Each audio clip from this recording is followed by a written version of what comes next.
There is a rhythm to life here, in Amani. A rhythm set by the tides, by the sun, and by the heart of our community. We did not have much, by the world's standards. But we had enough. The sea gave us fish, the land gave us fruit, and our togetherness gave us strength.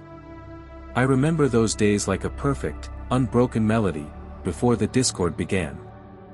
My grandmother, Alma, was the memory of our people. Under the shade of the great tree, she would speak of the old ways. She warned us that the mangrove forest was not just trees and water. It was a living spirit, a cradle of life that protected us. The land gives, she would say, but it also remembers. It remembers every hand that takes, and every hand that gives thanks. He arrived in a cloud of dust, a man from a different world.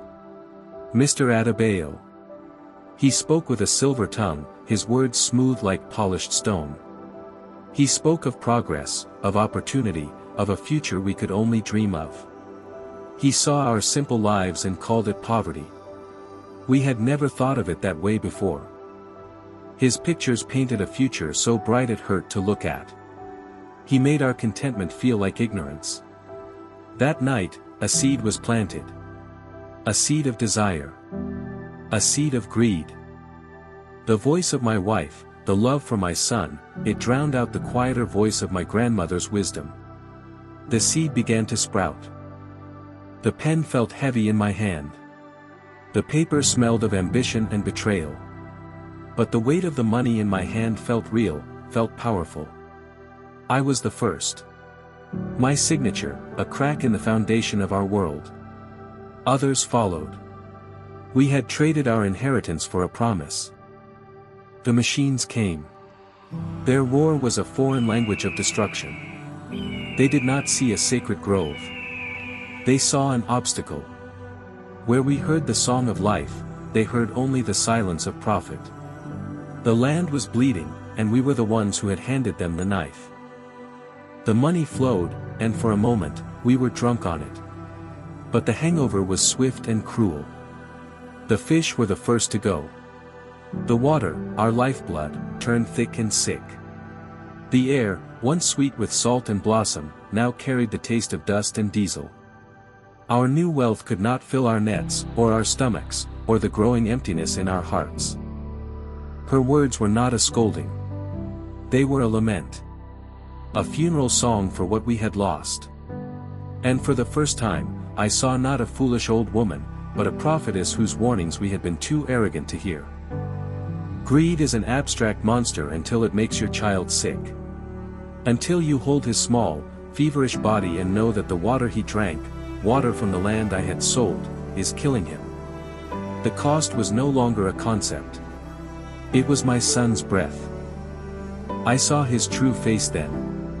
Not a benefactor, but a predator. We were not partners, we were a resource to be consumed and discarded. The contract was not a promise of partnership, but a chain that bound us to our own destruction. I had to swallow my pride, which was a bitter medicine. But the sickness it was meant to cure was far worse. I saw the anger in their eyes, but beneath it, I saw their same fear, their same loss. We were all victims of our own greed. We fought not with weapons, but with wisdom. With the very traditions we had cast aside. Alma's stories were not just tales, they were a map. A map that showed us the weak point in the businessman's legal armor.